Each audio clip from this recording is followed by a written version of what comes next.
So I would like to welcome you for this next section of the training. So firstly, let me introduce myself. I'm by name Bolaji. You can call me Mr. Bolaji. At the same time, you can call me Mr. Timi. Right. So I'll be your instructor in the course of this training.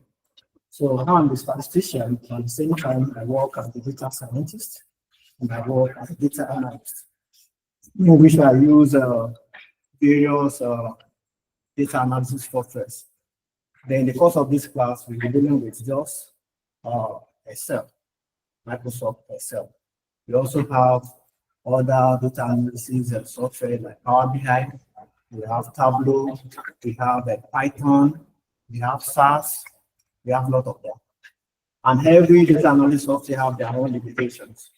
Okay, so we have a data analysis software that deals with business analysis. We have one that deals with research. We have one that deals with machine learning. So we have a lot of them. Then firstly, before I go further, I would like to introduce us to what a data analysis is. Okay, so I know in the course of this training, you may have a lot of questions to ask because data analysis is a kind of broad. Okay, but I assure you I'll be able to answer all your questions because I have almost 10 years of experience as data analyst. Is that okay? Okay, so now what can we say about data analysis? Data analysis deals with collection of data, analyzing of data, organizing of data, and interpreting of data sets to get the meaningful information. Okay? And at the same time, we can say that whenever someone wants to inquire about what will happen next, or what is going to be the next line of action, then we go for data analytics. So which means that we have data analysis and we have data analytics. Okay, data analysis is dealing with data set, analyze it. It's just like you look into statistical bulletin, then you have the data. Okay, now by the time you are now trying to forecast what will happen next, just like now before the last election in the last election, some people will have forecasted that Tinubu will emerge as our president. Do you understand? So now by the time you are trying to forecast, what you are doing is data analytics. Okay, so now by the time you are now using their antecedents, their performances in the past, okay, for your analysis, that's what we mean by data analysis. So now we can now say that data analysis is a subset of data analytics, because sometimes before you can predict the future, you may have to analyze the past data that you have. And then the essence of data analysis is your decision making. Okay, most organizations, they want to know their stand. Are we making profit? Are we making loss? What's the position of this organization? So they need a data analyst. So most NGOs need a data. In fact, all parastatals needed a data analyst. Is that okay?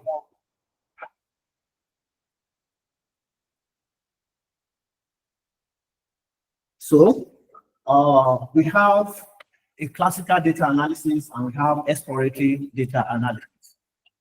So what do I mean by exploratory and what do I mean by classical data analysis? Classical data analysis deals with when you are using statistical tools, such as we have various statistical tools that we use, or you can say data analysis that we use for data analysis. So we have regression, we have correlation, we have ANOVA, we have chi-square, we have a lot of data analysis tools. Okay, so now by the time you are using statistical tools in your analysis, you are using classical data analysis. Okay, so now we now have exploratory data analysis. Exploratory data analysis has to deal with using visuals. By the time you are trying to visualize your data, okay, to have an insight from your data. So we're talking about bar charts, talking about histogram, talking about line chart, and we have various charts or various visuals. So that's exploratory data analysis. So now we normally use Excel, Power BI, or Tableau. We normally use them for business analysis. It's more or less like we normally use them for exploratory data analysis majorly, whereby you'll be creating a dashboard. Might have been hearing about dashboard before. Might have been hearing about a pivot table. Might have been hearing about slicers. Okay, so by the time you will be hearing about data cleaning. So those are the things you'll be dealing with in Excel. Okay, so now I'm trying to tell you now that the Excel as data for data analysis deal with more of exploratory data analysis. Are you getting me? So now, why do we even do exploratory data analysis? Data analysis is finding trends in data through statistics and probability. Okay, now the company is recording their sales over time. Okay, at some point they discover that there is a drop. Okay, so now data analysis enables you to actually check the trends and patterns. Okay, in your data, just like say for instance now this exchange rate fluctuation now. You know, sometimes rise, sometimes it drop. Okay, so now if a data analyst is dealing with such a data, you'll be able to know what is the trends through statistics and probability. And then you can be through descriptive statistics, it can be through visuals, it can be through any other statistical tools. Data analysis helps in sorting out real trends from noisy data. So we talk about noisy data. What is it called? Noisy data. Noisy data are data that are irrelevant. It's just like now, when you are taking a data of, let's say, infants, then you now discover that you now have someone that is the age of, let's say, 25 years old.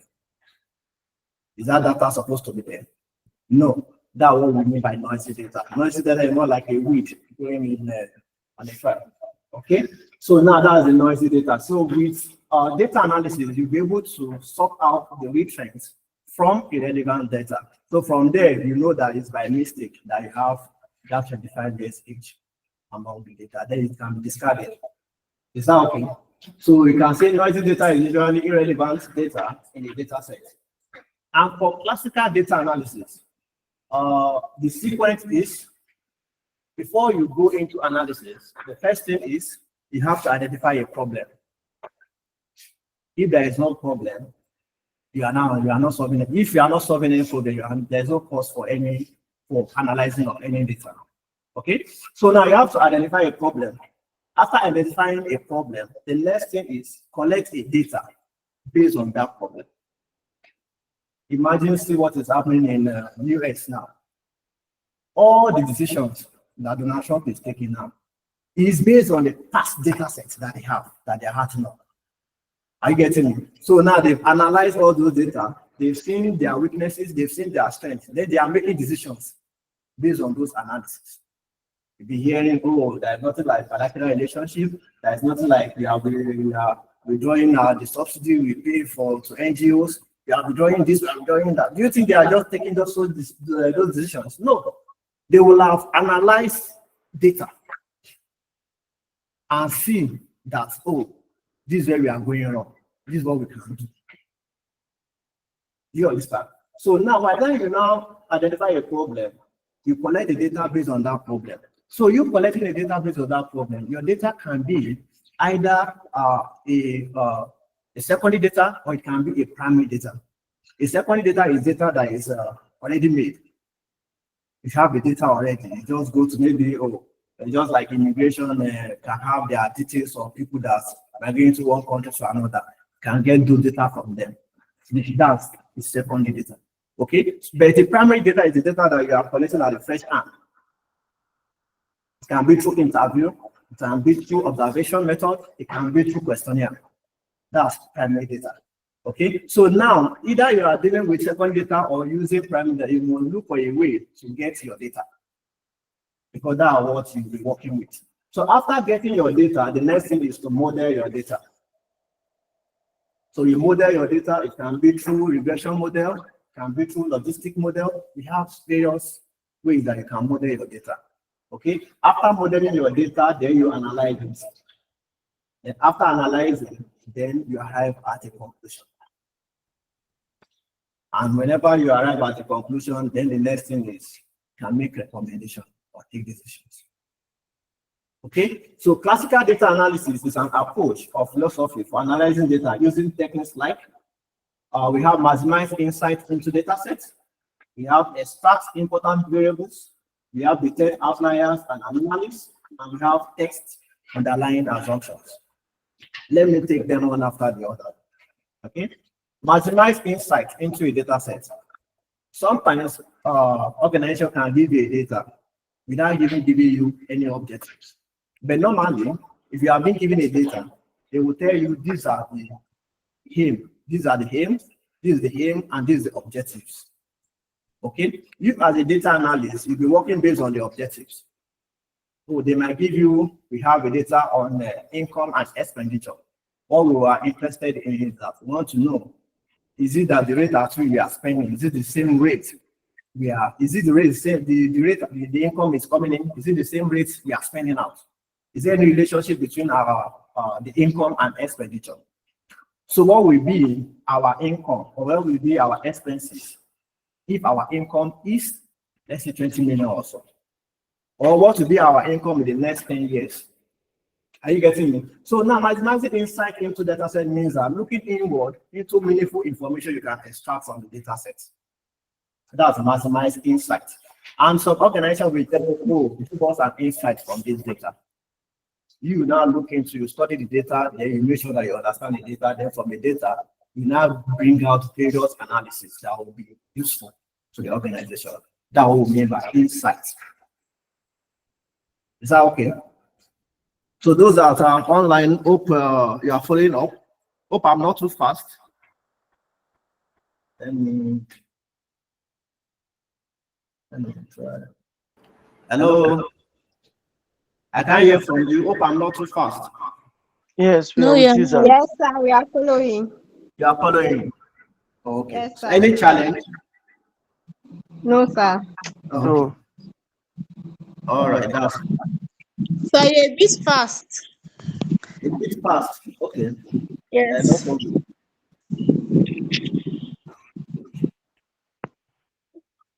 Okay.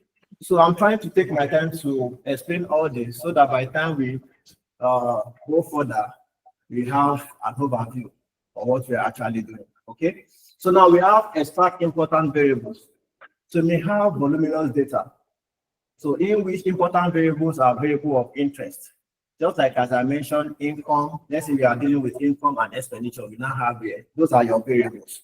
You may have other variables that might not be necessary while you are doing your analysis. So now, the data analysis will enable you to extract important variables, okay, from the data set, and then detect outliers and anomalies.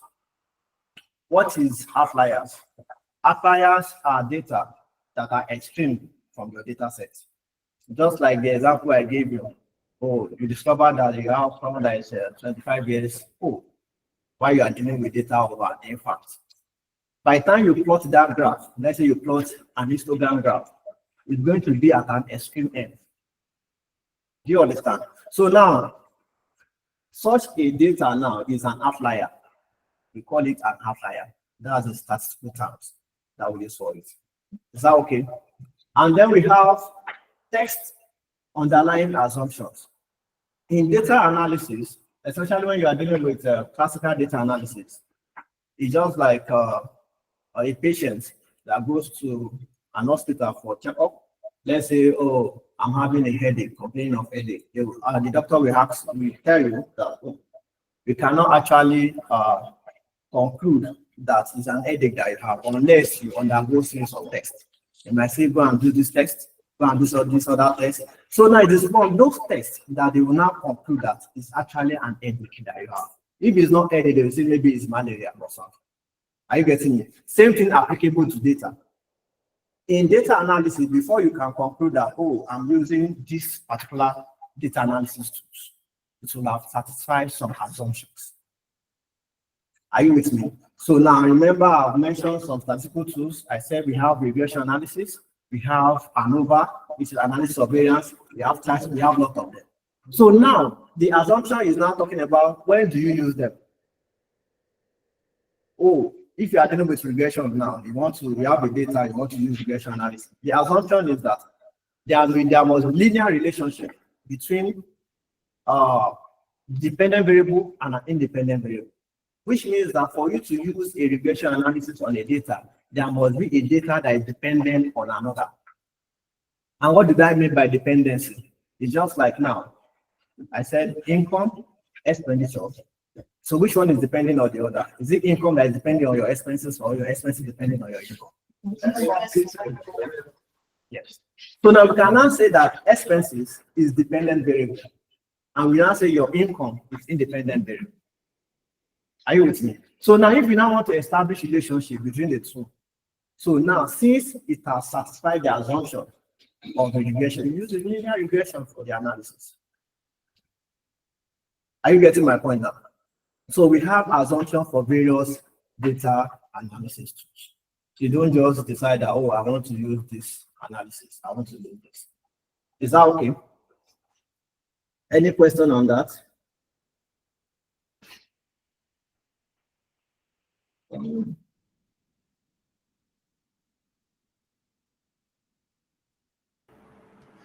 So those that are joining online, any question on assumptions?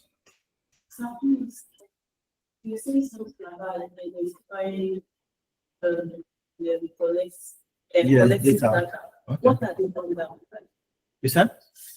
What is it like? How to analyze data? Yes, just like the process, just like the workflow. You identify a problem first. After then, you collect the data. After collecting the data, you model it. Yes, it's just like the workflow for data analysis.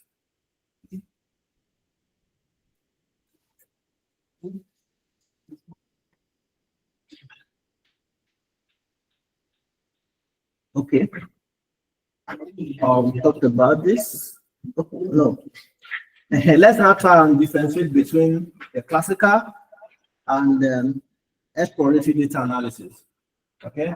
So you can say that the classical data analysis sequence is the problem, you identify the problem, you have the data, you have the analysis, you model it, then you have conclusion. Okay. For the modeling, we have regression model, we have different, like now, if you are using regression analysis, we have a regression model. Regression analysis tests relationship. We are still coming back to that. You know, this is an introduction. But at some point, we're going to treat regression analysis. But to answer that briefly, regression analysis tests relationship between two or more variables, in which we have dependent variable and an independent variable. And then we use regression analysis to make a predictions. Prediction, we use it to forecast. Okay, like now, if you want to know how much income is the organization going to make in the next 10 years, it is from that model that you now substitute 10 years there so that you can have an overview of what the income will be in the next 10 years. That's what the model is. Is that okay?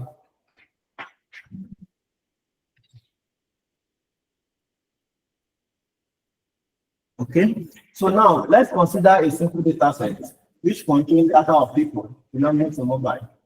Okay, so now there's always a problem statement. Okay, remember I told you that there must be a problem before you go into data analysis. So now let's say the problem statement is to predict number of migrants flocking to mobile every year. So for this, you need to know your data. So now we have data sets of people that are flocking to mobile, migrate to mobile now. And that's a capital city in India. So now, what will the classical data analysis be taking care of? And what is your exploratory data analysis will be taking care of? Okay, your classical analysis will be dealing with finding mean age of migrants. Then from which state of India maximum population is migrating to mobile? Male to female ratio, and we have other list of which domain of people are migrating. So now with this classical now, this mean age now, you can easily get it by running your descriptive statistics or descriptive data analysis. Is that okay? So now we have from which state of India, even with descriptive analysis, we'll be able to get this information, the other information there. The male to female ratio is still under descriptive analysis, even the last one. Are you getting it? So now that's what the classical data analysis will be dealing with using statistical tools. such as descriptive and other tools. But the exploratory, you now be dealing with, let's say, age group wise migration of people. The age group wise migration of people can be through bar charts. Imagine by the time you plot the bar chart, in fact, it's going to be so glaring. From even you have it's going to be so glaring from the bar chart, whereby you see that anyone with the longest bar is one that has the highest. Yeah, I'm moving. No, we have plenty. It's a lot. It's not. That's why I said the assumptions. Yes. So now that's assumptions. Now it's by the time we get there that you know the assumptions. Do you understand? But for now, just bear it in mind that for any statistical tools, they have their own assumptions. It is when they satisfy that assumption that you can use them. Okay. So as the time proceeds, even if you cannot do that today, maybe in our next class, by the time we get there, we'll talk about it. Is that okay? So now, moving forward, so by the time you have histogram for the number of people based on industry type, histogram can actually give you that information. Okay, but in the real sense, exploratory data analysis deals with mere visuals. Charts. So that's what exploratory data analysis deals with. Is that okay? So why do we even do EDA? Exploratory data analysis, you say, to maximize analyst insights into a data set and understand underlying structures. And the reason why most organizations prefer this exploratory data analysis is that they don't have much time going into checking through voluminous data sets. Imagine 5,000, 10,000 data entry. Okay, with the chart, you know what is already in the data. Do you understand? So it makes the word problem simple. So techniques of classical and EDA analysis. Classical techniques are generally quantitative or statistical procedures that use numerical or tabular outputs in nature. And then the examples are, we have the ANOVA, I've mentioned that. These are part of the statistical tools, or let me say data analysis tools or techniques. You can see them, we have ANOVA, we have t-test, we have chi-square test, and we have the F-test. Okay, we still have other ones that are not captured here. Is that okay? So now for the exploratory data analysis, most of the EDA techniques are generally graphical, and some of them include, we have the scatter plots, we have histogram, we have box plots, we have residual plots. It's only deal with visuals. So now, let's now move to types of data. Okay.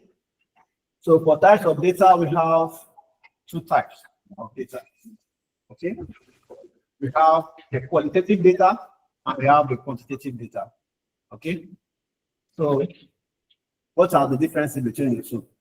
Because all these basic terminologies, they're very important as a data analyst. Quantitative data are data that can be measured. You understand? That can, like age now. I said my age is this. Okay. But qualitative data are data that cannot be measured. It's just like, I want to measure your mental health. I want to measure your psychological well-being. Do you understand? So those are qualitative data. For me to actually get those data, it may be through questionnaire or through interview. Then I can now position my question in form of strongly agree, undecided, disagree. In which you call that like a skill. Are you getting me? So now qualitative data are data that cannot be measured or that doesn't have value attributes. While quantitative data are data that can be quantified. Is that okay? So which are further classified into 4 types of data. We have the nominal, we have the ordinal, we have discrete, and we have continuous. So what is the nominal data? The nominal data is just we have been seeing, let's say, a questionnaire whereby they say M for male, then F for female. You have to either choose either M or F. By the time you are assigning a name, let's say you are assigning an attribute to a name, okay, we call it a nominal data. So now we have ordinal data. Ordinal data deal with ranking, okay, more or less like saying, oh, first position in school, second position that has hierarchy, or let's say senior manager, junior manager, like anything that deals with hierarchies, okay, those data are called ordinal data. Are you getting me? So we have discrete. Discrete is a data that has a fixed value. Okay, a fixed value. It's just like common salary now. It's a fixed value. It's a discrete data. Okay, we have a continuous data. A continuous data is a data that can change at any time. We call it a continuous data. Is that okay? So now we have difference between quantitative data and qualitative data. Quantitative data refers to any information that can be quantified, counted, or measured, and given a numerical value. While qualitative data is descriptive in nature, expressed in terms of language rather than numerical value. So I'll be sharing the slides with you. So I think we are all on the platform, right? WhatsApp platform, isn't it? Yes. So it will be shared to you, maybe later. Okay. So let's proceed. We have types of variables. So what are variables? Variables are just like, as I mentioned income, expenditure, and yield. Those are variables. Are you with me? So now every column header that you have in your data is a variable name. Are you getting me? It's called a variable name. So now we now have different categories of variables. We have a categorical variable and we have a numeric variable. Okay? So numeric variable are variable that has a value attribute, while categorical variable are variable that are well defined. So let me now take you further on the categorical variable because you still need it later. Categorical variable are variable like, let's say, gender. You know that gender is either you're a male or you're a female. Marital status is either you are single, married, divorced, separated, and any other one again. So they are well defined. Okay. Mode of entry into university is either through JAM, through direct entry, through IJMB, through which other one again? So those are categorical variables. Can you also give me maybe one or two examples of categorical variables? Age, which cannot be a categorical variable. You said? Level. I didn't hear you well. Nationality, yes. Example, I'm telling you. So those are our virtual. I would like you to give us an example of a categorical variable. Can you hear me? Hello? Hello? Yes. So give me an example of a categorical variable.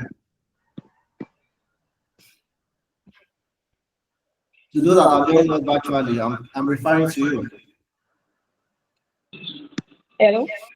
Yes. I'm with you. Hello, I think religion. Religion, yes, kind of. Can be Christian, Muslim, traditional, and then we have other ones too. Yes. So that's fine. Any other person? Yes, like races, like black or white person. Like race, right? Is that Yes. black or you're white? So that's fine. Yes. Another one is blood group. Another one is what? Blood group, maybe you're A, either you're Yeah, A blood group. group too is an Yeah. example. Yeah, that's true. So that's nice. So that means that you are following up. So let's proceed.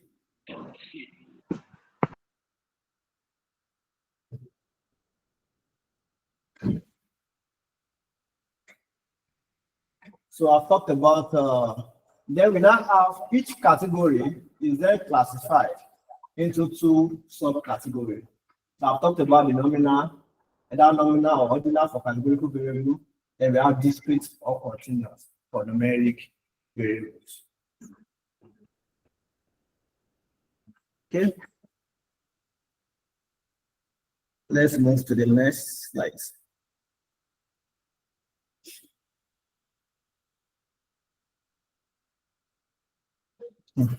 So let's now talk about what are the types of data analysis that we have. The types of data analysis.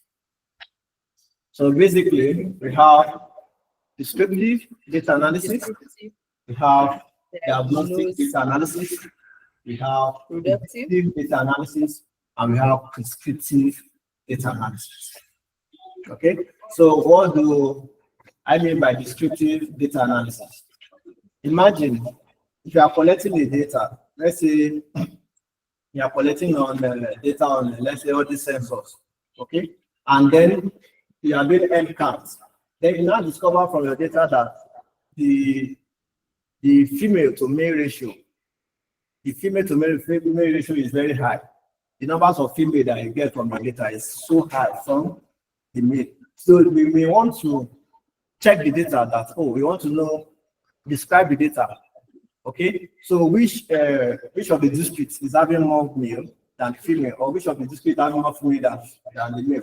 Okay, by the time you are trying to describe the data, you are trying to go further to know what has happened in the data.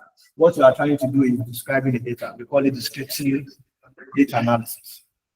And descriptive data analysis, by you describing the data, you'll be dealing with using, let's say, all these mean. You can use median, use mode, use maximum, minimum, so that you have an insight from the data. What you are trying to do is you are describing your data set. Okay? So we can say that there are multiple ways to make sense out of data, depending on the method that you use. Depending on the question you are asking and the information you are looking to get from your data set. If you want to explain what has happened and why, descriptive and diagnostic analysis will come in handy. It's just like, oh, you want to know the mean age population of people you are dealing with. Okay, what you'll be dealing with, what you'll be using is descriptive data analysis. Okay, then by the time you are now discovering that there are abnormality in the data. Let's say, for instance, 80% of respondents, we call them respondents, people that you are interviewing or collecting data from, they are called respondents. Okay, if 80% of them are females, you may now want to inquire further that why do we have more females than male? Okay, so now by the time you are now being inquisitive to go a step further, then that one we now call that one diagnostic analytics. You understand? That's diagnostic analysis. So now, if the question relates to more to what could happen in the future, if you now want to predict, yes, that, oh, based on this data in the next 10 years, what will happen? Then we now look into predictive data analysis. Predictive data analysis is used for forecasting and for predictions. You will see those that normally play bets. They will tell you, oh, Chelsea will beat Man U. The first time they meet is also so year. Give this one 10 goals. The next time they meet, it was draw. By the time they now gather those data, they now be like, oh, if they should meet again, or let me say they will particular pitch anytime they meet them, it's draw. You understand? So some people will be so certain that if they meet on this pitch, it's the draw that they will have. And at the end of the day, you will still see that probably the person might be lucky and win. That's analysis. Okay? That's predictive. You are using the information you have on that to predict what will happen in the future. So now we now have prescriptive analytics. Prescriptive analysis deals with when you are trying to put some measures in place. Let's say, for instance, now you are dealing with supply chain. You are supplying goods for, let's say, from China. And I'll be like, oh, what about if the canoe capsized? Different assumptions. So, what about if the canoe capsized? What about if part of the goods, some of the goods got damaged? What about if there is a robbery inside the canoe? Do you understand? So, what would be the way forward? Oh, you can now look into, oh, what about if the goods got damaged? Let us have extra goods that would be like a backup. Do you understand? So what about if there is a robbery inside the canoe? Oh, why not having insurance that will cover it? Do you understand? So now, by the time you are now putting in some measures in place, is what is likely to happen or it has not happened. What you are doing is descriptive analytics. Are you with me? Any question? Hope I'm not too fast. Am I fast? No. No. So now let's this is a table, or let me say this is a chart. I can call it yes, this is a chart describing the stages of data analysis. Okay. So now you will see we have descriptive. Descriptive will tell you what has happened in the data. Okay. So now diagnostic will be telling you why did it happen. You understand? Like the one I said, oh, the numbers of females are more than the male. By the time you go further, there will be a reason for that. You understand? There will always be a reason. From that reason, you now see, oh, this is the reason why we have this information of females more than the male, which implies that by the time, maybe it depends on seasons. There are seasons in the northern side here. You will notice that there are seasons whereby most northern travel home to go and find. Do you understand? So now that very period, let's now say you're not taking a survey, and you now discover that it's female that you are meeting in major places that you've been to. Definitely, most of the men there, they travel home to go and farm. So now it is by the time you are now doing your diagnostic test analysis that you now discover that it is that farmer that is taking them away, because you have asked us a question why you are taking the survey. Are you getting my point now? So that's for diagnostic. So now for the predictive, we'll be talking about what will happen. As at the time that Trump has not emerged, people have been speculating. These are the things will happen. Do you understand?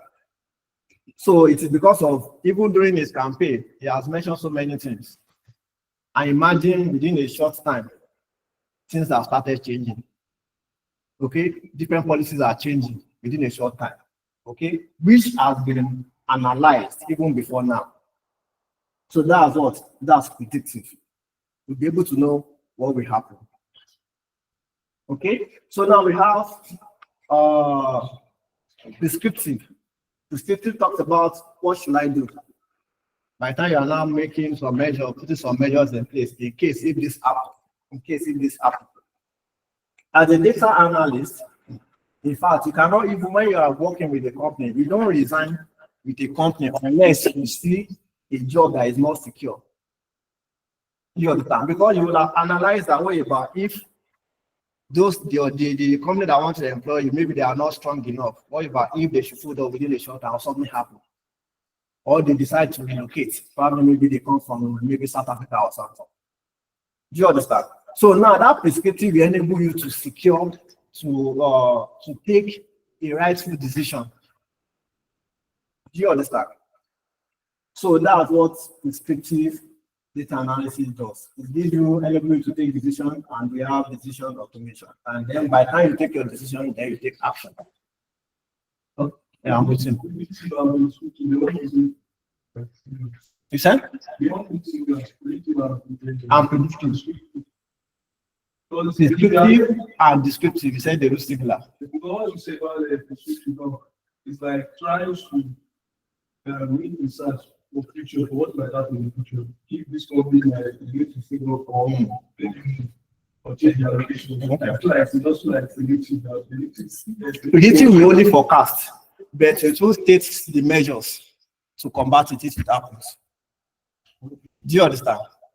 So the prescriptive, by the time you are forecasting, then you'll be making some measure that if something like this can happen, like during coronavirus now, so many companies fold up now. So some companies now started looking into how can we have a virtual meeting? How can we work remotely? How can we do this? You understand? So if a company is not smart enough, they are gone. So and before the coronavirus even happened as at that 2020, some organization will have been forecasting that what about if something like this happens? You know, immediately we started seeing Zoom. Zoom is not that popular at that time now. It was due to that insurgent that make everybody to be using Zoom. And now you now see that people are now working remotely, working from home. Some people will be working in Europe while they are in Nigeria here. It's not because of that coronavirus. It's an eye opener. Are you getting the point now? So prescriptive, you'll be dealing with you predicting and then at the same time putting some measures in place. That's why we say stages of data analysis, putting some measures in place. If this happens, we use this. Is that no reason why most organizations go into insurance? Do you understand? Yes. Is a prescriptive analysis form of risk assessment. The assessment. Risk assessment. Yes. Yes. Yes. Yes. Risk assessment. Yes. So that I can curtail it. Any other question?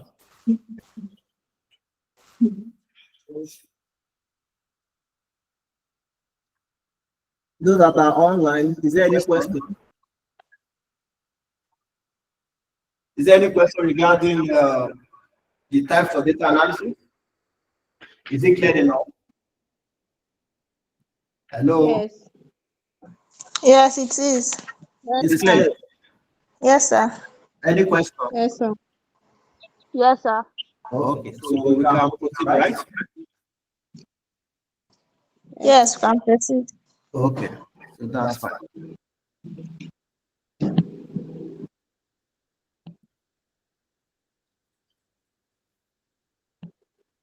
Okay, so let's now go further again. For the descriptive analytics, I think I have different scenarios here that we can also look together. Okay, so for descriptive analytics, is the first step in data analysis. So the goal of descriptive analytics is to find out what happened. For example, what was the average revenue for the month of January? Or how many children between the ages of 2 and 10 attend school? This is the first layer of information that you can get from the data you have collected, either with or without adding data from other sources. It's the first thing that you deal with, the describe your data first. You will notice, I don't know, if you are dealing with your research during your project, you see that during your project, you normally have, if you are dealing with qualitative research, in your questionnaire, you have demographic information. By the time you are analyzing it, you will see that you've been doing more of descriptive, describing that, especially that demographic information. Rather, you have a frequency table for it, thereby you have the frequency, you have percentages. And sometimes you may still have to still put pie charts. What you are trying to do is to describe your data. From there, you'll be able to know how many male respondents do you have, how many female, what they are the religion. You understand? Years of working experience, you'll be able to describe your data. If you're an analyst, you might not know in details or at all what happened that led to the data set you need to analyze. If this is the case, it is important to seek out context on the sample you are looking at and the population it was drawn from. So now let me now talk about what is a sample and what is a population. Okay, so population is a list of items under study.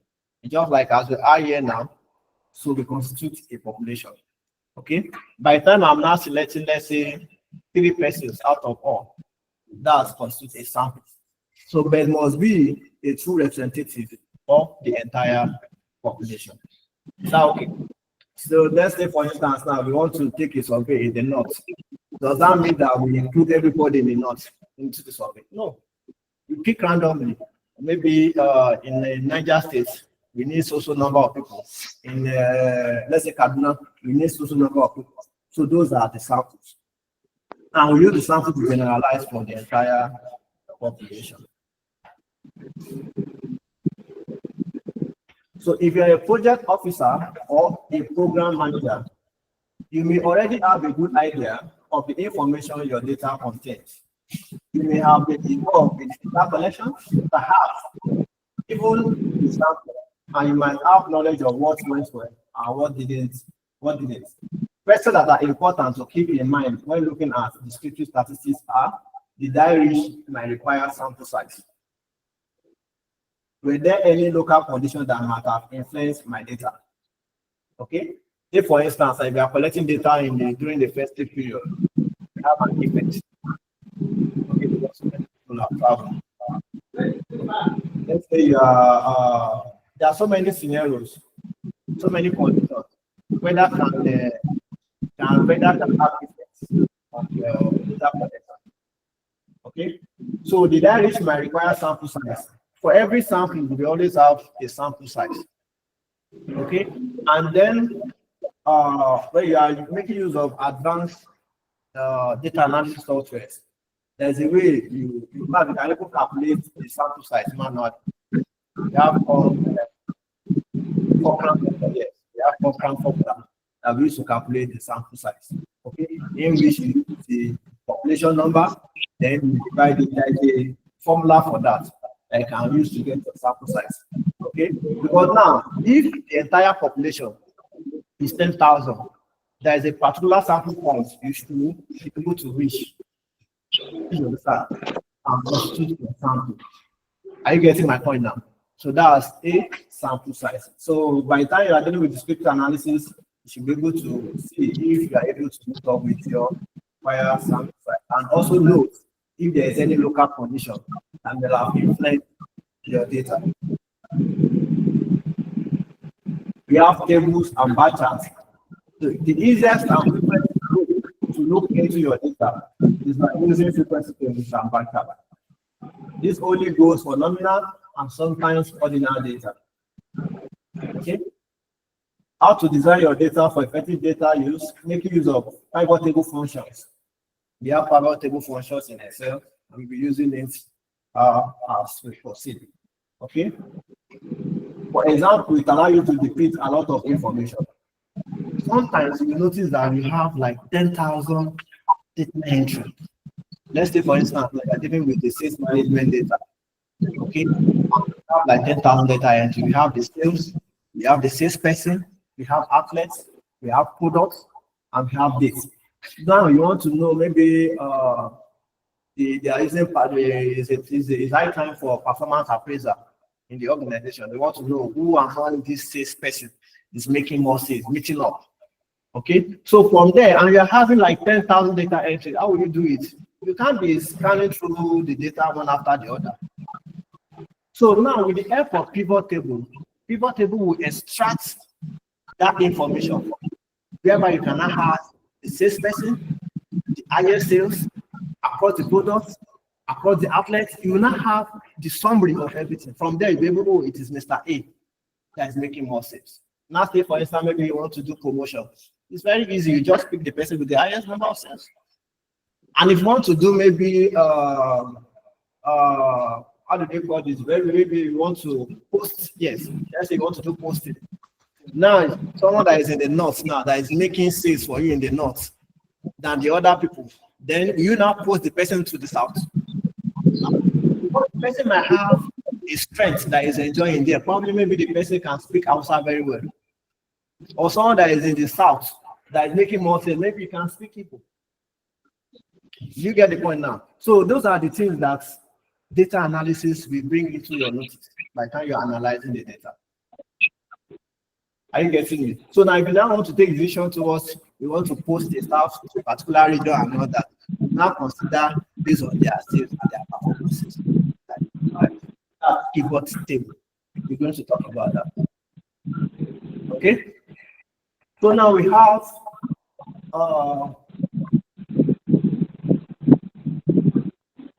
pivot table functions in Excel. For example, it allows you to depict a lot of information.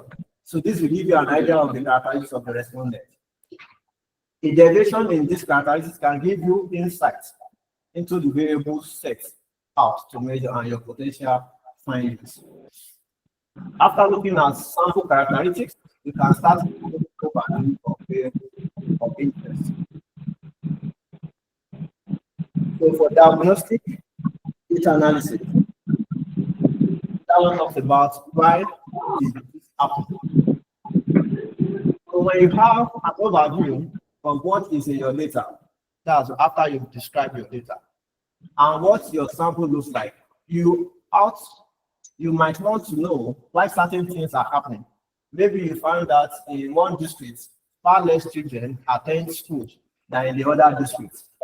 Would there be something in your data that shows other ways in which the district is different, the definition different district?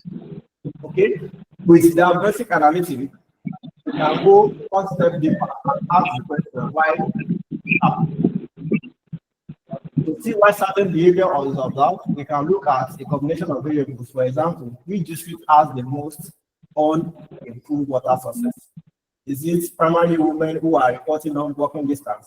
Are water sources more often broken when they are not looked after by the municipality? So now, by the time you describe your data, you now look at it that, oh, there are some abnormalities. Then you now start asking some questions. Okay, maybe as a result of maybe there are no social amenities in a particular district. That's why it happened that. Are you with me? Or maybe the level of literacy in the district is at a very high rate. So the question you ask and the variable you combine can be based on previous research by hunches or observation during data collection, or they could be exploratory, meaning you find them in the data.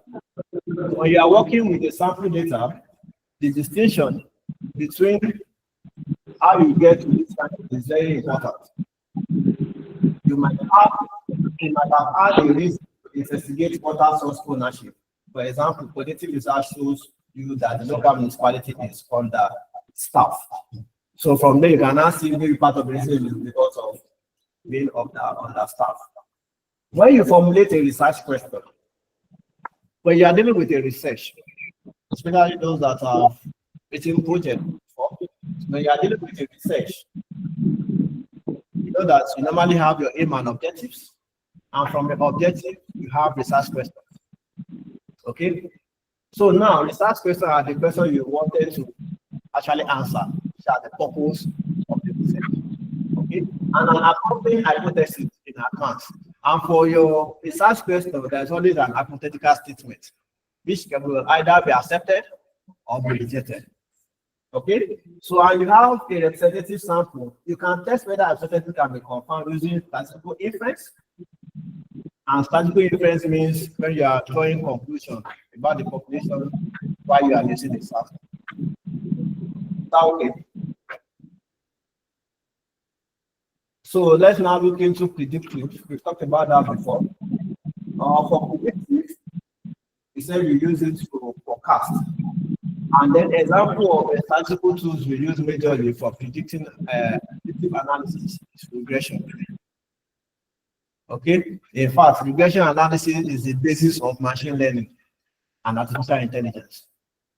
Is that okay? So now we now have supervised, we have the supervised learning, and we have the unsupervised, in which linear supervised, while unsupervised deal with the clustering. Okay, so if you are very good in regression analysis, then you'll be able to use you'll be able to deal with machine learning using it. That's the basis to machine learning. You understand? So regression analysis is used for predictions and forecasting.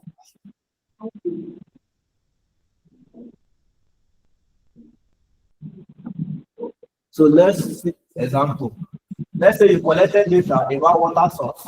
Well, you know the type when they were built, who is maintaining them, if they were broken or not. Let's now say, for instance, now that water source now, every 5 years, it always go damage. Now they now want to, let's say they now want to have another project to get another water source. So now you as an analyst, won't you still forecast that in the next 5 years, possibly the same thing will still happen? Are you getting me? So now, as a data analyst, you can now go further, now check what are the reasons why you got damage every five years. If you do not want the next one to get damage, next 5 years. Are you getting my point now? That's where we do analysis settings. Now, for the prescriptions, now that you have an idea of what is likely to happen, you might want to know what the best course of action is. Prescriptive analytics try to answer the question, what should be done? Or what can we do to make this happen? Prescriptive analytics mostly large companies that are looking for advice on, for example, the attempt or supply chain. Those one step that are recommending possible outcomes or solutions. Essentially, you can predict multiple features and allow companies to assess a number of possible outcomes based upon their actions. That's prescriptive. So we are done with the data analysis. So now what we'll be doing now is that I want us to do a little practical. Okay. So in Excel, we have on a data, with secondary data, even primary data, you will import data. Okay, so now we'll be talking about how you can import data and how you can clean the data.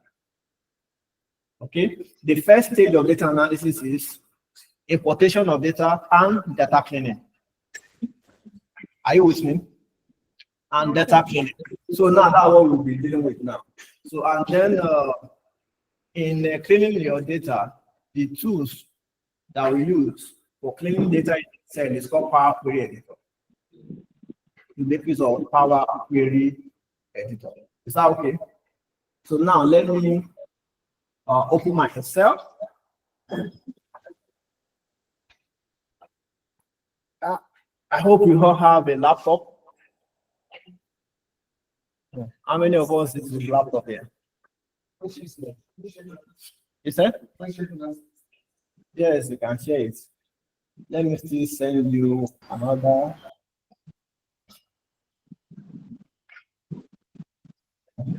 So you are coming for Excel class, you didn't come with laptop. That's for me. But we have it at home now. Okay.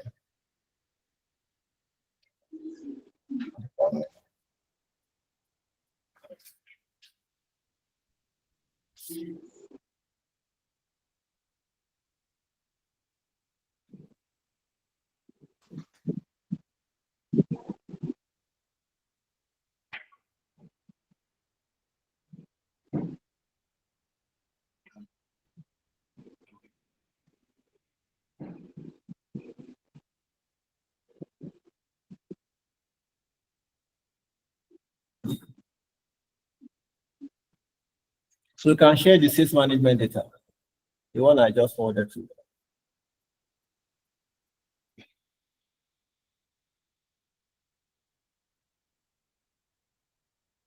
Oh, I didn't drop my laptop.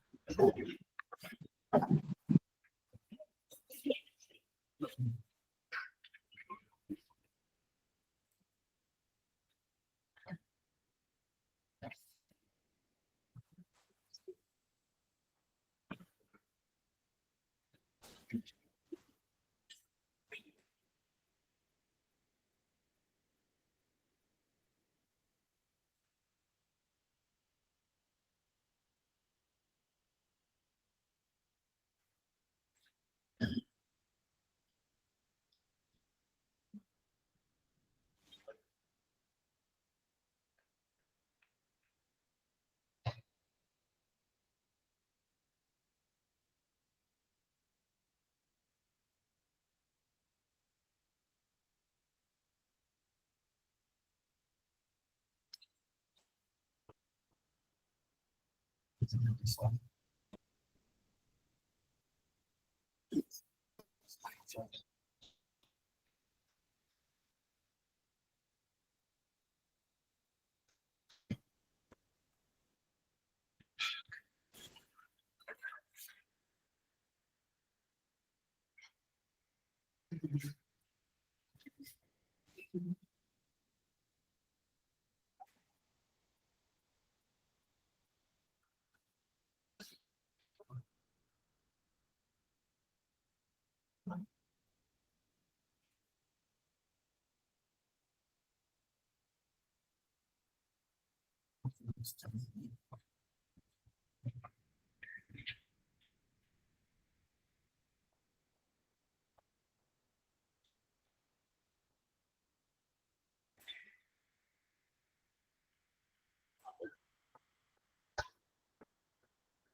No problem.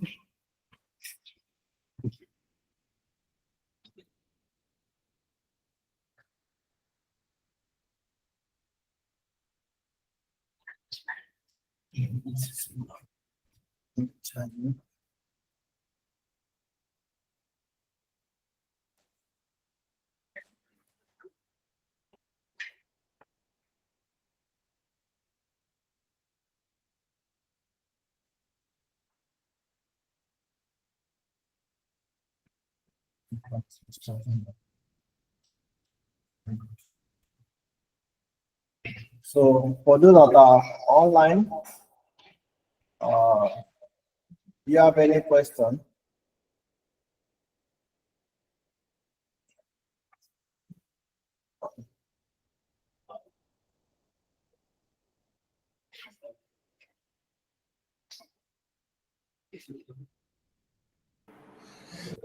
Those that are joining us virtually, is there any question so far? Any question?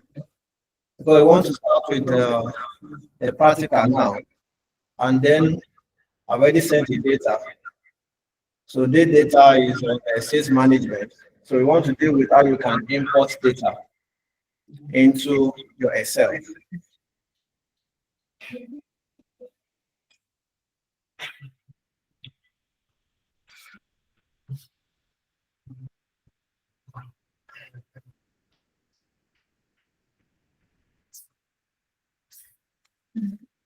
So I'm opening my Excel.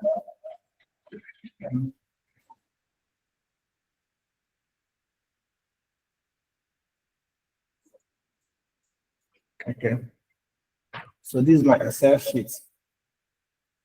So if you are importing data into Excel, you can import data from various data sources. Okay. You can import data from MS Access. You can import data from SQL, SQL query language. You can import data from different, so it can be from web, yes, from websites. You can import data from anywhere. You understand? So now, if you are importing a data, we have several ways of importing data. If you click on data, we have get external data.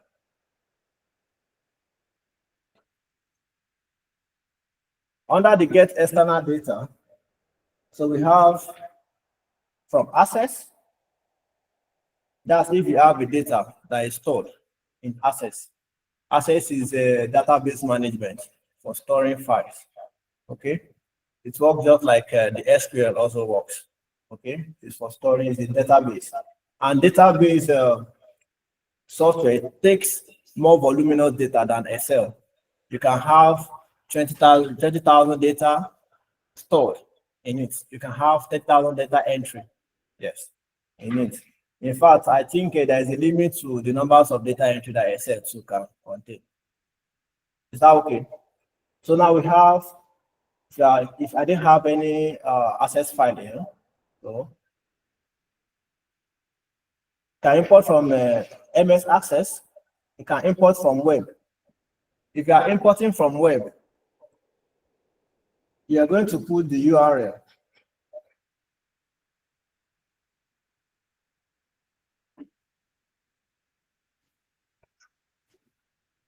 You are going to put the URL here on this your address bar. Then you'll be able to import your data from that particular website to your Excel. And also, you can import from text. You can have a Excel file that is a text file.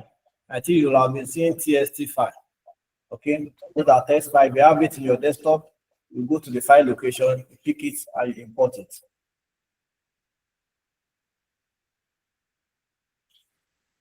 So we also have from other sources. It can be from your SQL server. Is my screen bold enough?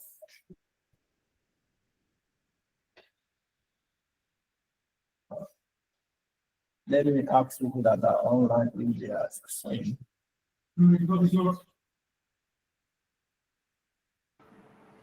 Hello, can you all view my screen? Yes. Okay. So there is no challenge, right? No. Okay. So We that's are fine. following. Yes.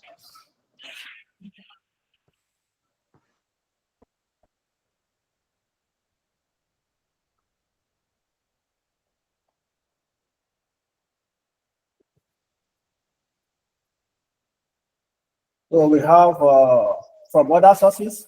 Here we have from SQL Server, from analysis service. We have a lot of them, depending on where you are bringing your data from. Okay. So now let's say, for instance, now I want to import from SQL Server, but the most commonly used database is the SQL. Most organizations prefer getting their data in SQL Server. Then you'll be working with the server to import your data to either Excel or any other business analytics software you are using. Okay, so now as a data analyst or as a business analyst, it's always necessary for you to still know how you can use SQL. Are you with me? So now let's say, for instance, now I want to make use of my own SQL. Let me type and then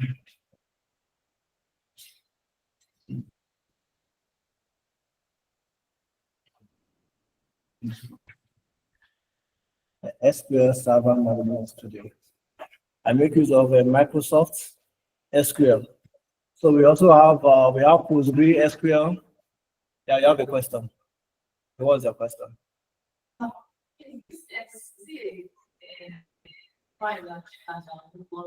No.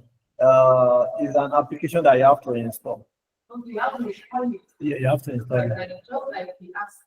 Yeah, just like as you have MS Access, just like as you have normal software that you download from internet, there's install. Same way you install the SQL server too.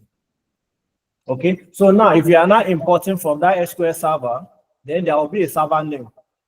Okay, it is there, this name that you are seeing here. This is a server name. Okay, it is that server name you are going to put in your Excel and connect the SQL server to your Excel. Then you will now be able to now view the data that you have in your server. You understand? And then you get it imported in your Excel. So after you getting it in your Excel, then you can now start doing whatever analysis that you want to do in your Excel. Okay, so SQL is mostly used for database, retrieving data, sorting data, and then just playing around the data. So that what the major analysis is not done in SQL. So major analysis are done in the Excel or Power BI or any other data analysis software.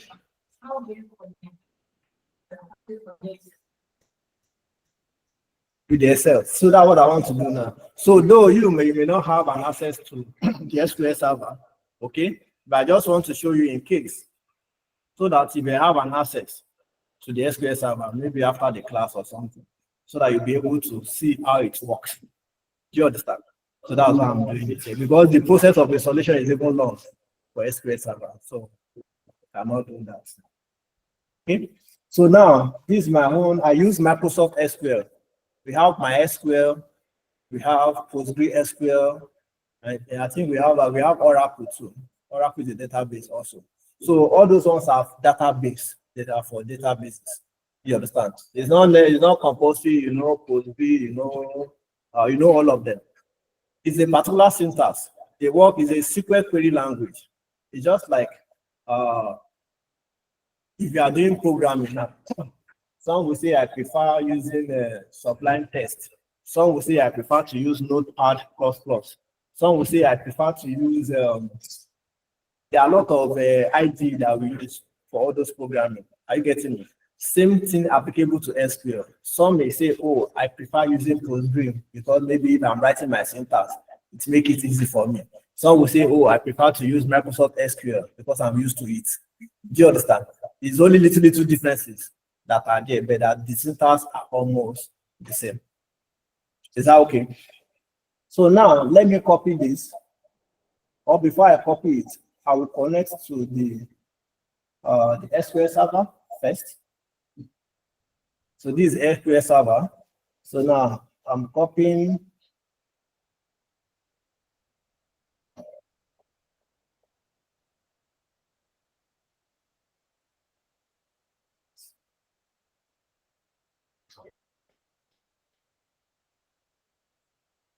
So I've copied the server name. So after copying the server name, let me go back to my Excel. Then I will go to data. I will go to get external data from other sources. I can say from SQL server. So by the time you click on from SQL server, they ask you for server name. Okay. So I can paste that. That's my server name. and say next. By the time I say next, it has already connected to that server now. So now to now ask me that I should choose where I have the file. Okay, is it under master? Is it under this? So I have to choose that. So presently, I don't have any data here. But if there's a data here, you click it, and after clicking it, you click on next. Then you next till it's finished. Then after then, you import. You just see your data on your screen. That's simple as that. So that's how to import from SQL to your Excel. Okay? Sorry. Yeah, If they want to increase it on the SQL, yes, the organization will have, let's say the company will have given you the data. The data will be in the database already. Yes, just for you to import it from that database to your Excel so that you can work with it. Okay, and the reason why they make use of the SQL is because of the fact that there is a limitation to how much data that you can have in your Excel. So now SQL can take, in fact, 50,000 data entry, top of any numbers, can take it. so if you have like 50,000 into your SQL, and now you want to like import it to Excel. So if you are So okay. A larger amount. So that's for database now, like to store the data. That's what I mean. So now if you are importing now, it is connected to by the time you are importing, that doesn't mean that by the time you are importing, you've already left SQL totally. Do you understand? There is still connections. And in fact, if you are working on that SQL, it can be automated on your Excel. Okay. Why is this person? Okay, do you get the what I just said now? So it's always automated. So which implies that by the time you are adding up on your SQL data, it should be updating, yes, your Excel. Are you getting the point now? So that's importing from SQL. So now if you are not using this interface where we have get external data, you can as well use new query to import your data. Okay. If you go to new query, you have from file, which is from workbook. We have from workbook, we have from CSV, we have XML, we have text. CSV means comma separated value. Have you seen the CSV files? Let me just try and you all know CSV file, right? Yes, So what's the CSV file? Anybody? Let me try to save this so that you see what I mean by the CSV file. So let's say I'm clicking on file. I click on save as. Let's say I want to save it here. If you click on Excel option, or let me say save as type, you will see CSV file command delimited. Okay, that means that if you have a table, or your data will be separated with comma separated value. So now most time, if you are dealing with using advanced softwares like Python, using other softwares, it's always advisable your data is in CSV because it's very easy to import. You understand? It's eligible, it's easy to read that file. Yes, CSV file. Is that okay? So by the time you save it, it will be as a CSV. And we also have TST too, tab delimited. We have different ways you can save your file. So now, depending on the save type of your document, of your file, we now determine how you're going to import it into your Excel. So now, by the time you are so sure of, is it a CSV file? Is it a text file? Is it Excel workbook? Because if you choose Excel workbook for a CSV file, in fact, you won't even find anything in your folder. It won't see it. Are you getting my point? So now, let's say I want to import a sales management data.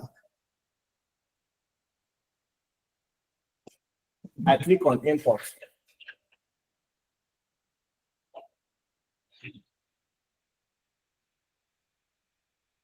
So can you see? It will take you here. And when it takes you here, so now here you can select multiple items. This is the data. Okay, so by the time you select it there, you can preview it here. Are you with me? So now this data now is the sales management data whereby you have region, product, outlet, salesperson, sales, and date. It's almost 3,000 data entry. So now, if you want to import this data, you can, if you've reviewed the data and you see that the data is well organized, the next thing is we can load the data. Are you with me?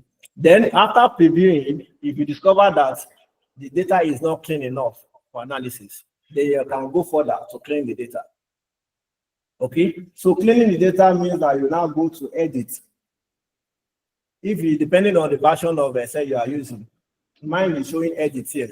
In some other system, it will show as transform. Transform. So now, is there anything wrong with this data? Check. You see that these dates and time are joined together. You can't see it well clearly. How can we make it more good?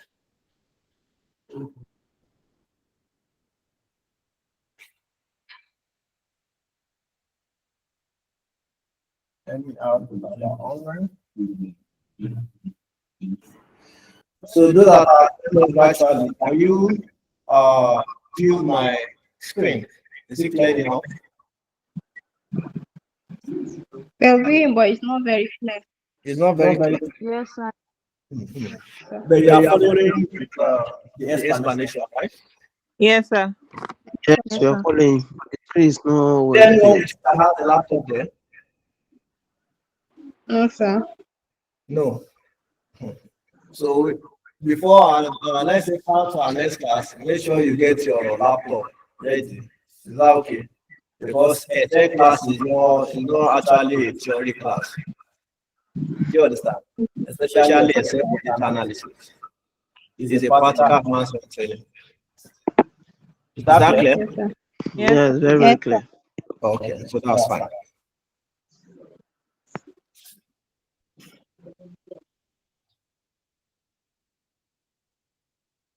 So hope I'm not doing magical. Yeah, talk. Hope I'm not doing magic. You said? Can we? Can we start with the data cleaning? I missed that. You missed out. You've not done much now. Why do you miss out? Just like that. Okay. So let me do it again. So what we are working on now is we want to import the data. You understand? Into Excel. Then I said that you can import data from different data sources. Okay, so now I'm not playing around different data sources where you can import your data. You can import from SQL, you can import from Excel. If in fact in that Excel, you can import, you have Excel workbook, we have Excel CSV, we also have Excel text file. You understand, depending on the save option, how they take save it, how the data is being saved. Are you getting me? So now, after exploring all these options now, I said you can use get external data, you can use query here. Okay, and I try to use my own SQL here so that you'll be able to see how it can be connected to your Excel. So if you are working with any organization, they will give you the server name. Do you understand? It's that server name that you need that will link the Excel to your server, SQL server. And SQL is a SQL query language. Is that okay? So now, I now want to import the data. Have you shared the data to them? Okay. So I want to import space management data. And then the data is saved as Excel workbook. Okay. So now I click on Excel workbook here. It will take me to my desktop. Then you search for where the data is, whether it's on your desktop or your documents. So now I have it in a folder there on my desktop. Then you click on import. Okay. So now by the time you click on import, this view, you have this view. Okay. So when you have this view, you can select this. If you mark this select multiple items, then you can select multiple items here. So you can preview your data before loading it in your Excel. Okay, so you only load your data when you are so sure that your data is well organized. You understand? Okay, and if your data is not organized, that means that you have to clean it. That's where data cleaning comes in. Okay, I'm not saying that if this data is organized and okay, then I can load it. If I click on load now, you see what we have. I click on load. It's processing.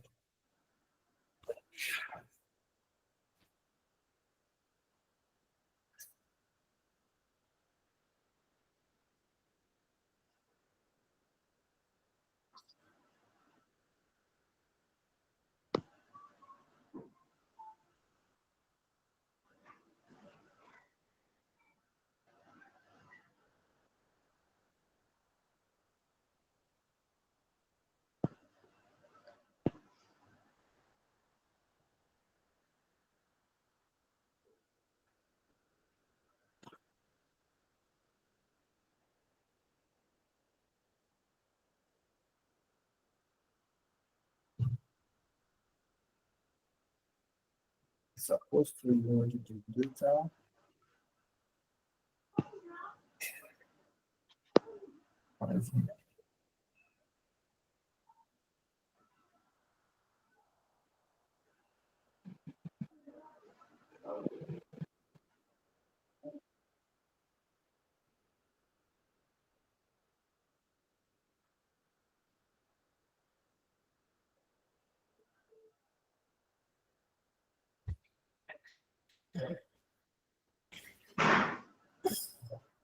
I'm clicking on this.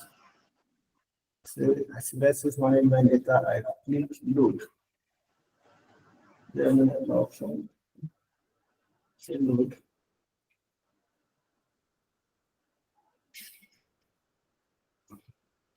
Still processing.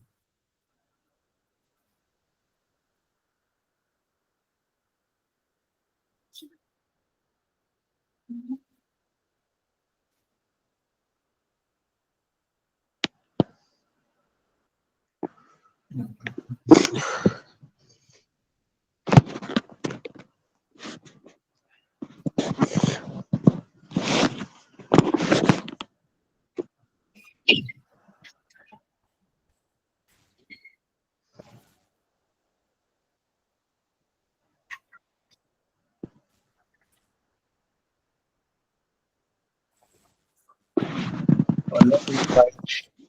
let me try using go to transform. So this transform now will now take us to Power Query Editor. And it is in this Power Query Editor that you can clean your data. Can you see Power Query Editor here? That's where everything about data lies. Okay? So let me say close and load. I'm expecting you to load that data. Can you see? So now I have the data fully imported. Is that okay? So that's how to import data. But this one is SL1. If it's a CSV file, you have to choose CSV option for you to be able to import it. Any challenge about that? Any question? Hmm? So nobody have you have a laptop there now? Yes, sir. Is it working? It's working, but my product is on license. The Excel that okay. Oh. At least it would have been better if you have this. If even if it's one person that can follow up, okay, with a laptop. But no problem. So let's continue. So the process of connecting to Excel just means data connection. You are trying to import data, importing of data. It's still Data import. connection like No. You don't need the data. Yes, you don't need data. You don't need data. You don't need data. So any other question? So we can proceed. So now let's now say, for instance, now if you check this data, date and time are matched, in which is not normal, is not proper. I may be interested in splitting it. I want to separate the date from the time. So how do I do that? I think that's what you're supposed to do. I only want to load first so that you see. Okay. So now, if I want to take it back to my Power Query editor, I will come to data. Then I'll go to from table. I want to take it back to my Power Query editor. So you take me back.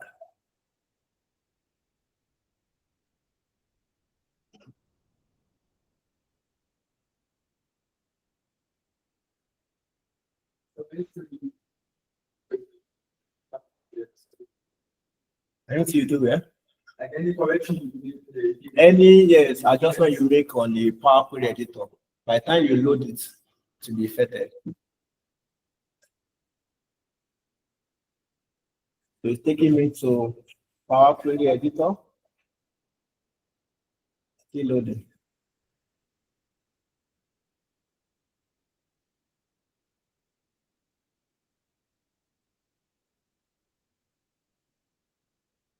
Since myself is the one with the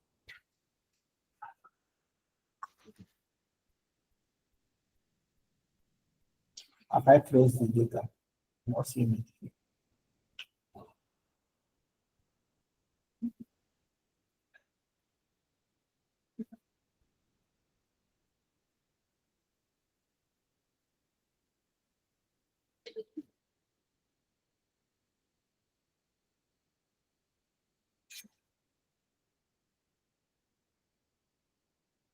This is my let's say import.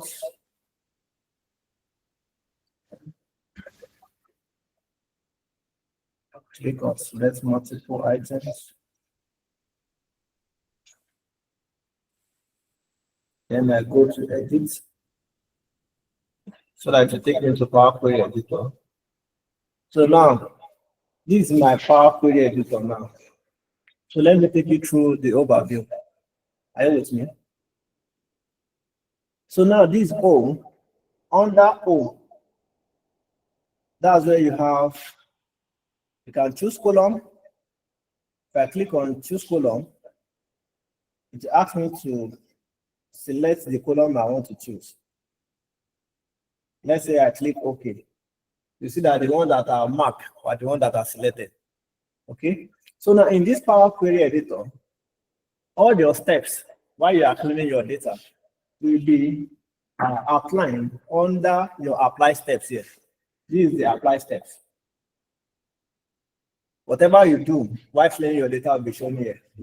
So if you want to go back or maybe let's say a step backward, then by the time you click here, it will take you back. Are you with me? So now we have choose column, we have remove column. If you want to remove any column, you click this, I say remove column to remove it. If I want to take it back, I will delete it from this apply steps. Okay, and sometimes you may be working and not see this apply step there. You have to click on view, then you click here so that you can have this apply step, because without this apply step, you can't navigate both forward and backward. Is that okay? So now let's continue. So another thing again is we have keep rows. Keep rows is when you want to keep maybe the first 10 rows or 20 rows. Remove rows is when you want to remove any rows. Okay, that's straightforward, right? So now we can remove error. If you have error value in your data, you can click that column and you say remove error. Are you with me? So you can remove duplicate as well. So for each column in your data, you can check the data type. Okay, so we normally check the data type. Is your data, is it a whole number? Is it text file? Is it a decimal?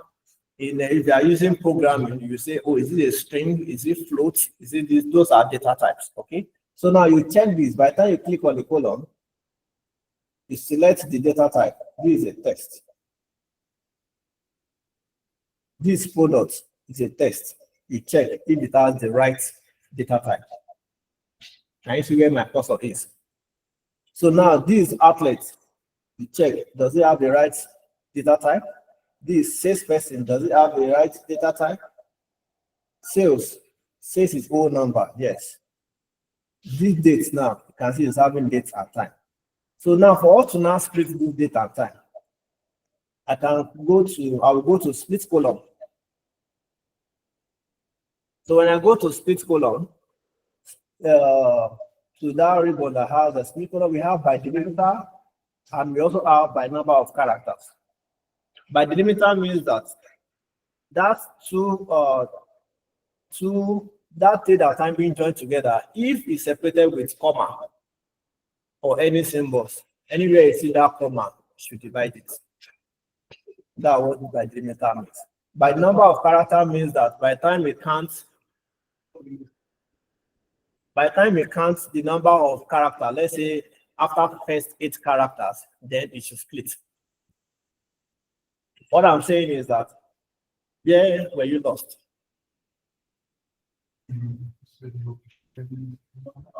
Okay, you've gotten the data type part. Okay. So I said, for splitting, we have date and time combined here, which is the only issues that this data has. Because you can't be solving the problem that is not existing. The only problem existing here is we have date and time joined, and we want to have merged together. We want to have them separated.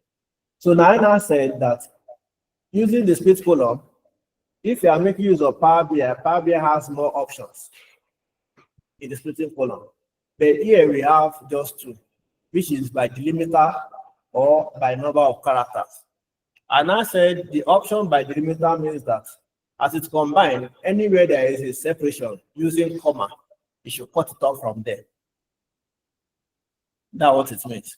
The number of characters means that by the time you count the number of characters, maybe 8 characters, including symbols, maybe after 8 characters, you should divide it.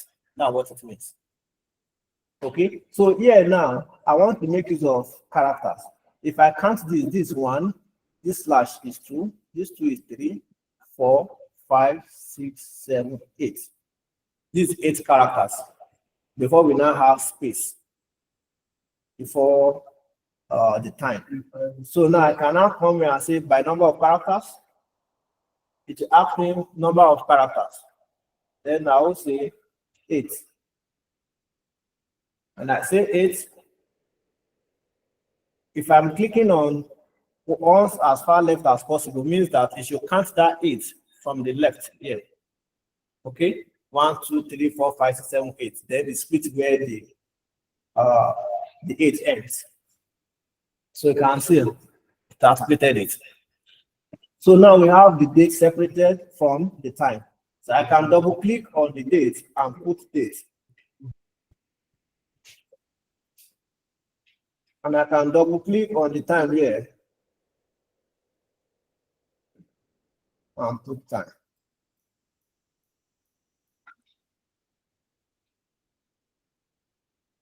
Is that okay?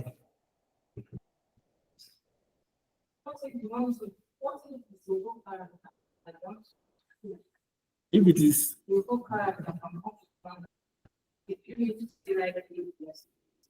no, if it's the whole this thing that you want to speak, like the whole column. Yes.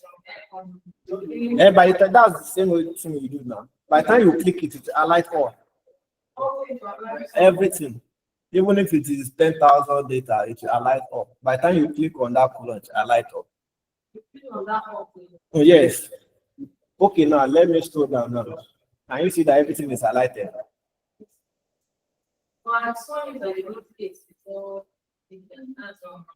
No. What I did is let me delete this so that I go back. Let me delete this. Let me delete this. Then what I did first is I select this. Yeah, which is the merge column. I select this. After selecting the column, then I go to split column. And I choose, you can see it's still under on highlights now. Then I choose by number of characters. And I say 8. I've already counted how many characters before it should split. Then once as far left as possible, you should count it from this side. If you want it to count it from the other side, you see from right. Do you understand? So now, and if it is repeatedly, that means that maybe after 4 characters, you should be splitting it, depending on how the data is being structured. Are you with me? So now, if I now select this now, then I now click OK.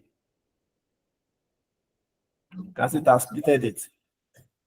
Then I want to rename it.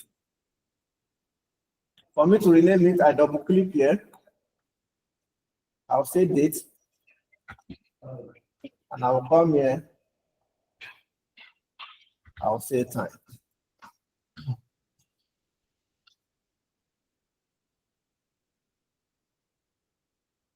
Is that okay?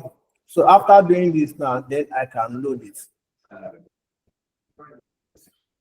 So you divided it by 8 characters. I didn't divide it. I mean, so I split it by 8 characters. Counting it So from. now, it's because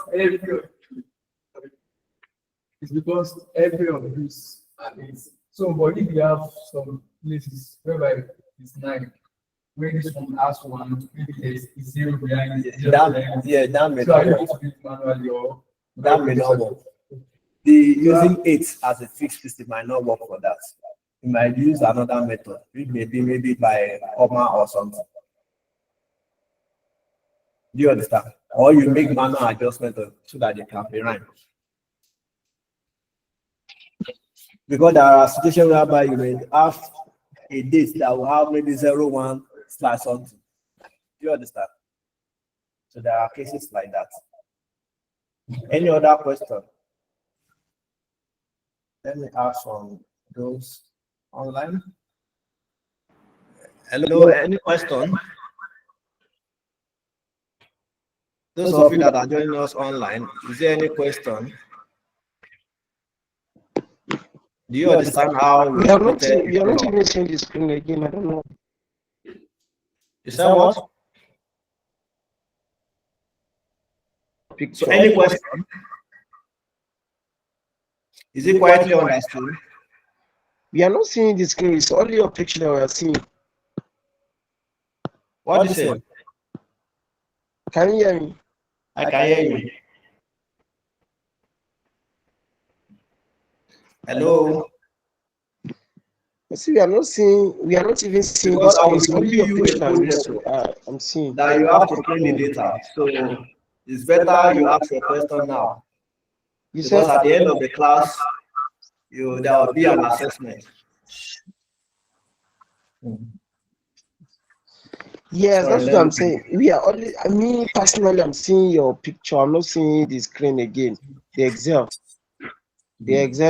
picture. I'm not seeing it again. You said what? Yeah, come again. Can you hear me? I can hear you. I said that it's only your picture that I have been seeing. So I lost it while you are explaining this thing. The Excel is not showing. It's only your picture. Okay, while I was explaining the splitting of the column, right? Is that what you are saying? Yes. Yes. Okay. Yes. And I think others too are facing the same experience. Because I've been seeing their Experience. text messages that they are not. But can you see my screen now? You can see my screen now, right? Yes, I can only Hello? see your screen, but I think we can't see the So now, let me quickly do it again so that you understand it better. Is that okay? Is that okay?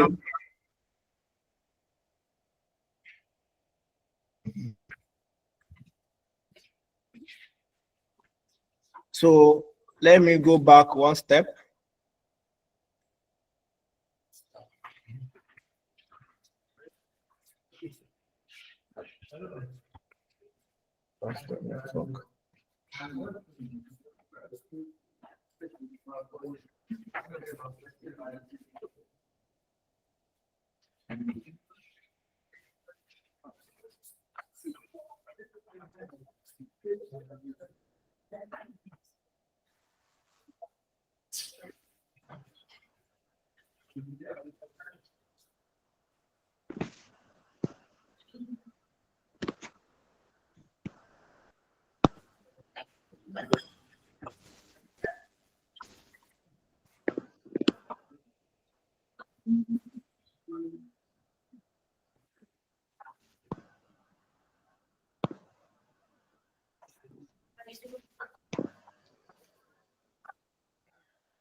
I think we lost the connection from your server.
Sorry, you spare us a few minutes. So we'll be right back. Okay. Okay. We lost the network here.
Uh,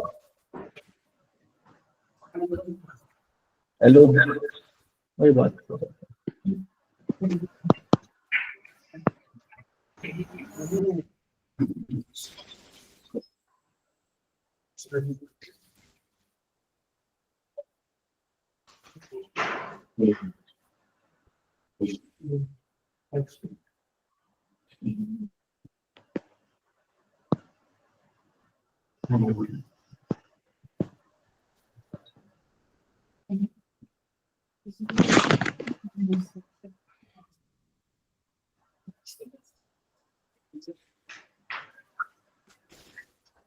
Okay. So sorry, our gen went off, so we just tried to change it again. Yes, the screen Okay. is back. Yeah. So let me quickly go back to how I splitted the data, or let me say the column.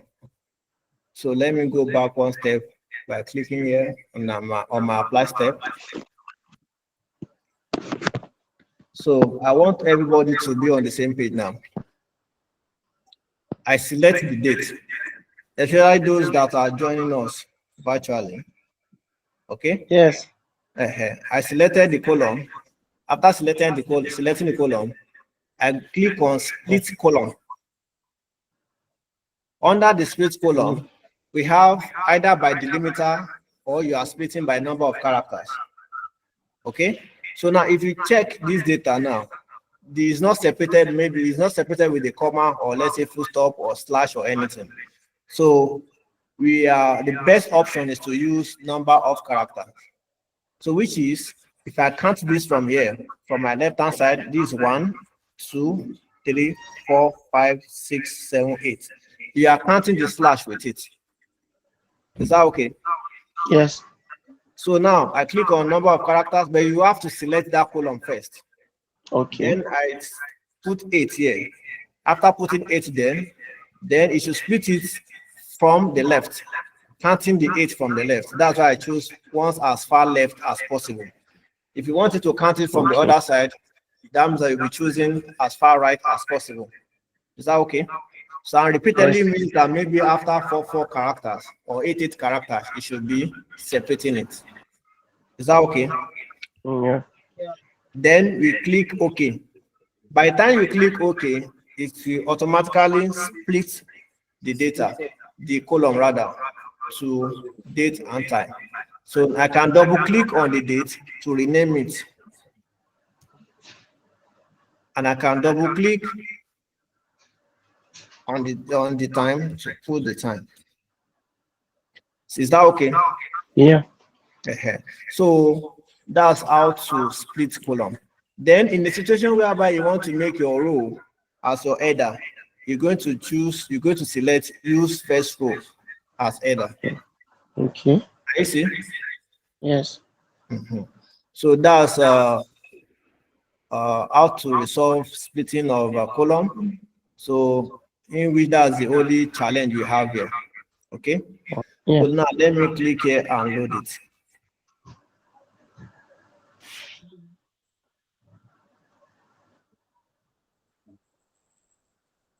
So that's how to import and that's how to clean your data. Okay. Yeah. So now let me quickly let me quickly give you other details about the other, like now, you may have different issues with your data. Your data may be having error, your data may be having missing value, your data may have, let's say there's a wrong data entry. You understand? You want to change that data. Maybe instead of having 482, it's supposed to be maybe 382 or something. Do you understand? So how you can be able to do that? So let me take it back. So Power Query Editor. So now, after loading your data, you can still take it back to your Power Query Editor by clicking on Data. Then you click on From Table. Is that okay? Yes. So now, this is home. We also have transform here. Under transform, you can transpose your data here. Transpose means if you want to convert your row to your column. Let's say I click on transpose.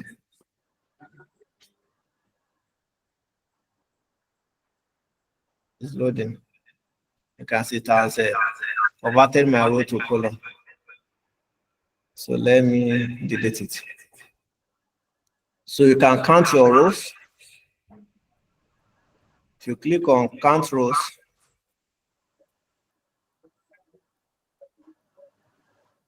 you click on count rows, it doesn't work.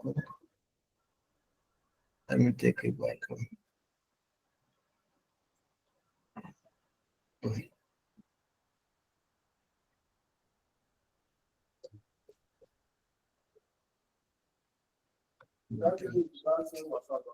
Yes. Okay, I'm coming.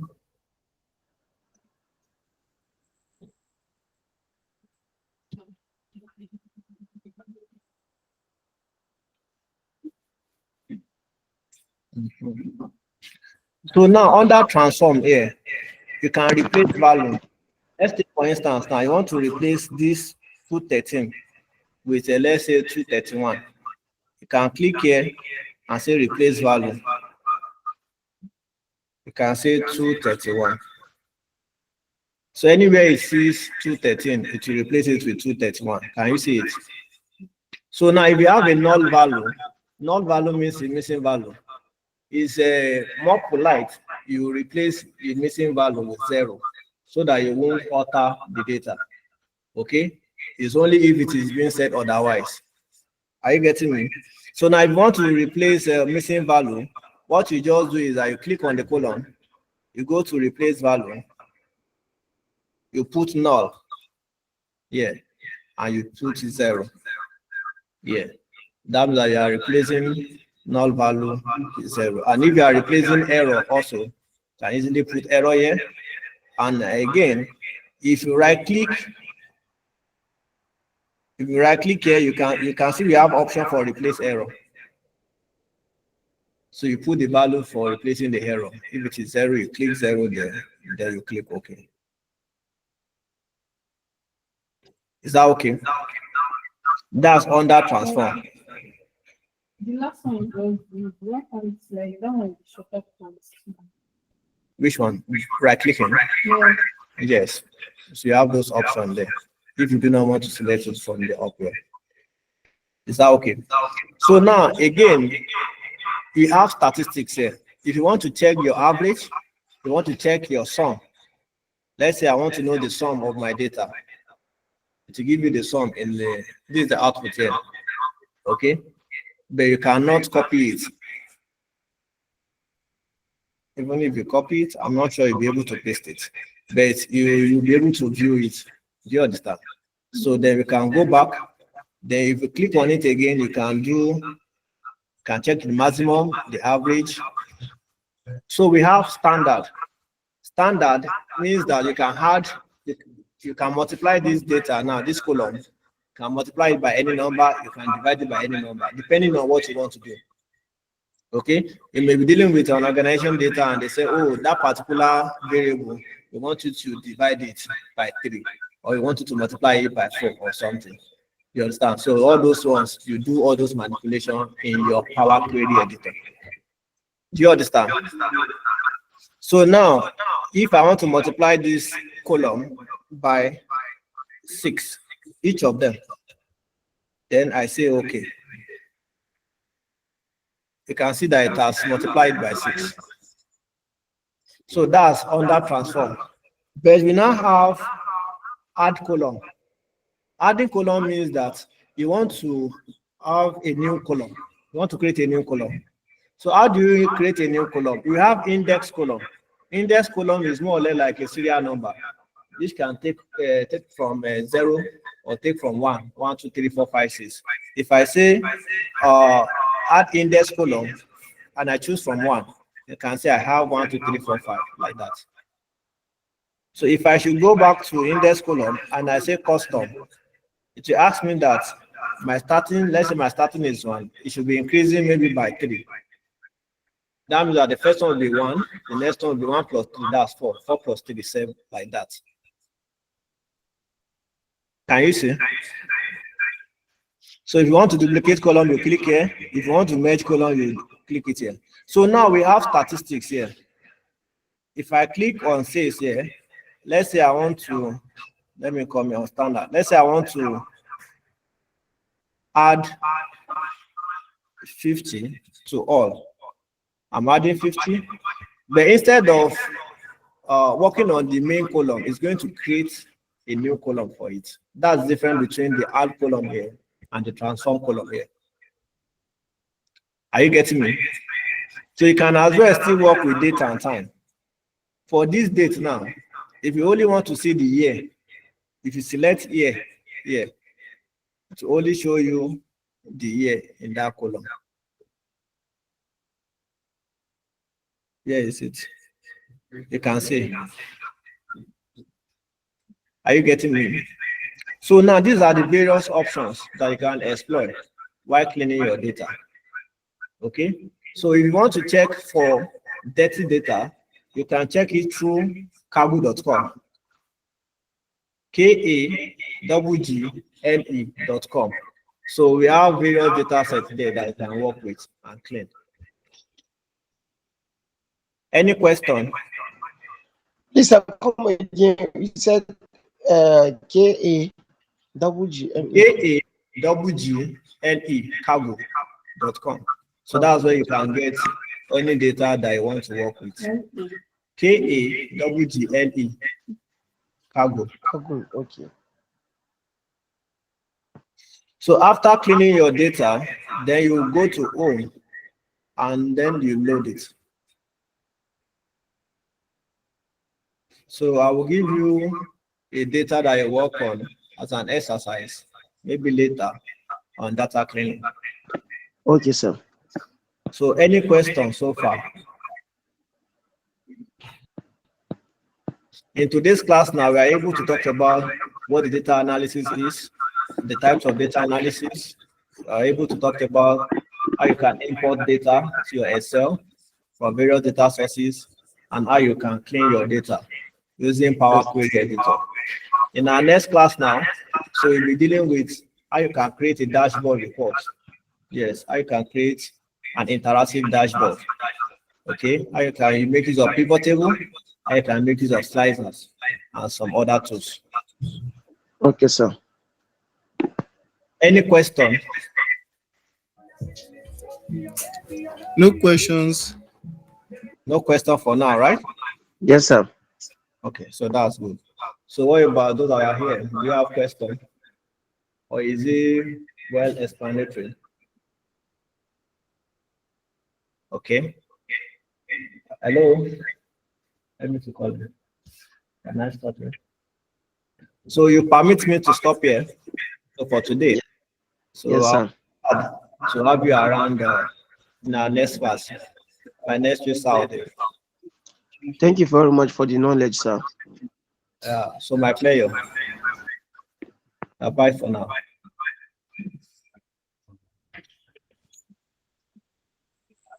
Ibrahim, Yes. Ibrahim, Yes. can you send me that that code this thing that he just give to you now? Okay, the Kaggle. Yes, the cargo. Okay. Are you on WhatsApp? Is that mean I'm on WhatsApp? Abuki. Pardon? Is that me? Chat me on WhatsApp. Okay, Or you okay, is send that it- me? Okay, okay, I'll send it to you. Mhm. Okay, I'll send Thank it to you. All right, welcome. Okay. That means you are in Abuja and you don't go class. See this girl. Of course, I'm in Abuja. And I'm you at don't go work to now. What do class. you expect? I'm at